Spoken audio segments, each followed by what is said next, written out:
How has Nic grown over the years since he first got here? Well, Nic's pretty amazing. Nic is, to me, is a 1 in a million, and he was from the day I first really saw him and first started to coach him. I've never, ever been around a better competitor or a guy that wanted to win as bad, nor anyone that ever affected winning more in all the years that I've coached. So he had a lot of those qualities already that either in his DNA or he was taught or whatever. But since he's come here, he's just, you know, he really, to me, went from a young man to a man. You know, he's really grown up in so many ways. Like anyone, you play a college career, you know a lot more basketball for sure, but you know, I just think he gets a big picture a lot better, and he's become so much more mature, and he's just become incredible, really. Do you remember specifically when you first met him, first saw him? I'm sure it was probably when you were recruiting him in high school, and you remember what you thought then? Well, I thought that he was very good, and I was very excited about him, and I knew that he would, in my heart, I felt like he would be a guy that would come in and as a freshman have a big impact, which he obviously did. I'd be lying though. I wish I could tell you that I knew the first time I watched him that he would be as good as he is. He surprised me his freshman year. In our first game, he surprised me.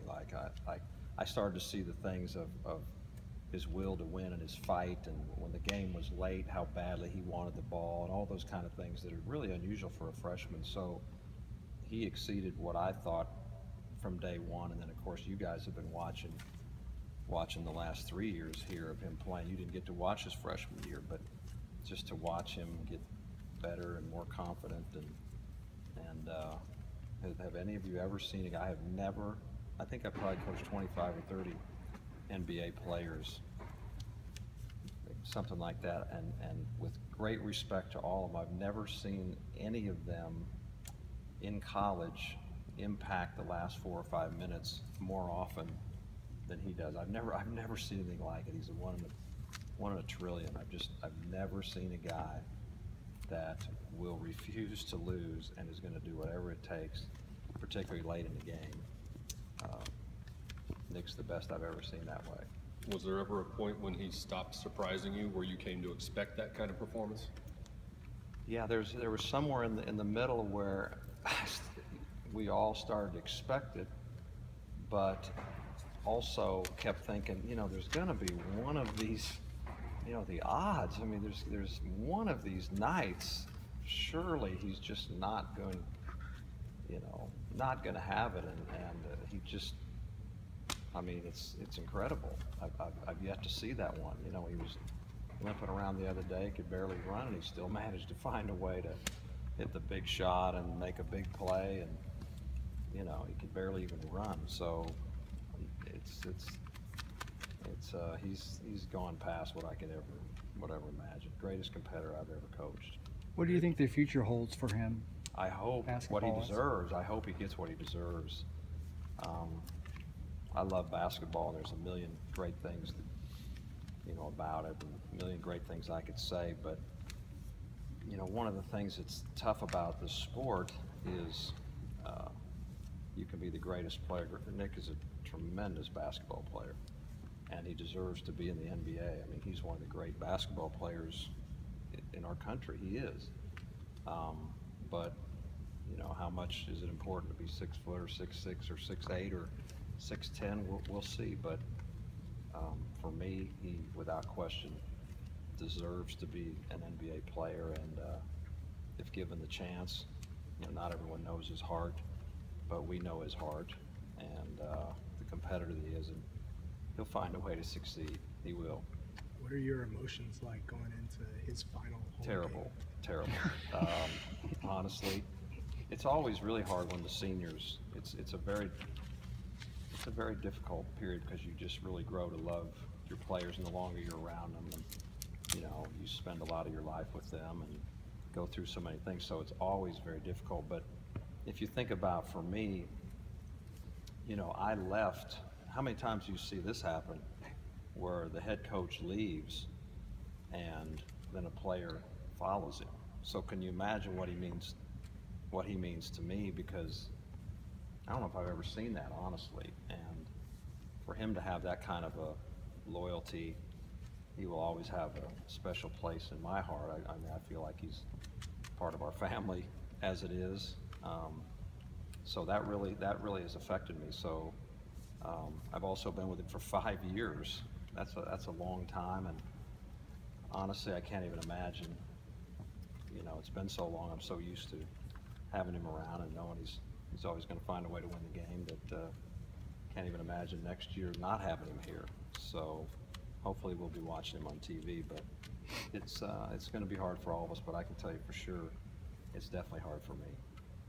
Time for one or two more. You said he deserves the chance to play in the NBA. What kind of feedback have you gotten? Do you think he will get the chance? Oh yeah, to play in the I think he'll get, and whether that's, you know, no one knows what the draft choices are yet, and those guys play it pretty close to the vest. They're smart, but yes, he'll get. I think he'll definitely get an opportunity. There's a lot of people that are, I think, excited about him. I don't know exactly whether the opportunity will be a perfect one or not. Could be, but I think I'll be surprised if he doesn't. I really do. I think enough people have paid attention to see that, you know, guys like him don't come around every day. Marcus referred to him as a coach on the floor last week. Do you think he could be a coach one day?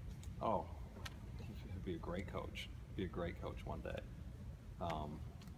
You know, what could be better than a great competitor that also has a tremendously high basketball IQ, and obviously he's going to have, you know, he's had a great education, but at the same time I don't think it's, you know, he's going to get a lot more education in basketball. I think he'll be an amazing coach one day, without question.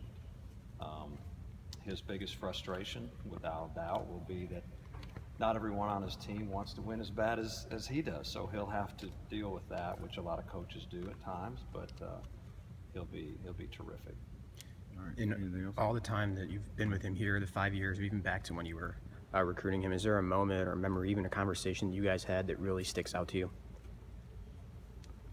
Well, for me, I guess it's the one where he, you know, when I found out he wanted to come, you know, that, because I don't want to make this about me, but personally it was so difficult for me to leave a head coaching position, to leave a bunch of kids that I loved, and I was really struggling with that emotionally. And then for him, you know, later on, whatever it was, weeks, months, whatever it was later, to reach out and say, hey, I would really, you know, I want to come where you go, that meant the world to me. So for me, I would say that was it. Steve, last one. Can you compare the conversations, one when he said he wanted to play for you coming out of high school, and then when he said he wanted to follow you to SMU? Was there a difference in those conversations? That's a good, hard question. Maybe a little bit, because I think I was a little bit more surprised by the, you know, like I say, you don't see guys follow somebody very often. Whereas in the recruiting, we felt like we had a good chance, and we've been working it hard. And not that we were expecting it, but it was kind of building towards that, and we could feel it. But the other one was completely unexpected, so I guess that would be the big difference there. All right. Thank you. Thanks, Tim.